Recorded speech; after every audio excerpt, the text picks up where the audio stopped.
पंजाबी ड्रामे जी नई अपडेट में सभिनी पीउ प्यारनि खे वेलकम ख़ुशि आमदीद असांजे यूट्यूब चैनल शाहिद खोसो वर्क में। दोस्तों पंजाबी ड्रामे में अचण वारे एपिसोड में छा थींदो छा न थींदो सॼी अपडेट्स तव्हांखे क्लियर करे ॿुधाईंदासीं। हिन वीडियो खे आख़िर ताईं ॾिसंदा थी सघे त असांजे यूट्यूब चैनल खे ज़रूरु सब्सक्राइब लाइक शेयर कंदा। दरअसल दोस्तों हाणे जेको आहे नई प्लानिंग कई वेंदी। हसीना होॾां जाबर ऐं होॾां जेको आहे रुंडो यानी टुंडो ये टई गॾिजी करे हिकु प्लानिंग कंदा। उन प्लानिंग जे हिसाब सां हाणे हू चाकर ख़ान खे मारण जूं तयारियूं कंदा। उन्हनि खे अंदाज़ो लॻी वियो आहे चाकर ख़ान असांखे कोन छॾींदो, छो चाकर ख़ान खे ख़बर पइजी वई आहे। आहिस्ता आहिस्ता सावल जेकियूं ॻाल्हियूं ॿुधायूं आहिनि उनखे शक थियणु शुरू थी वियो आहे ऐं हसीना खे इन शइ जो भउ आहे। ऐं जाबर पंहिंजो सोचे थो, हसीना पंहिंजे लाइ सोचे थी, रुंडो पंहिंजे मिल्कियत जे लाइ सोचे थो। सभिनी खे पंहिंजा मफ़ाद आहिनि।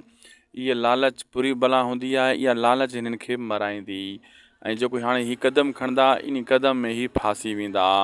ऐं थी सघे थो त सांवल बि चाकर जो सुठे नमूने सां साथ ॾिए, फ़िलहालु न अॻिते हली, छो त फ़िलहालु उनखे अञा यकीन चाकर खे सांवल ते नाहे आयो।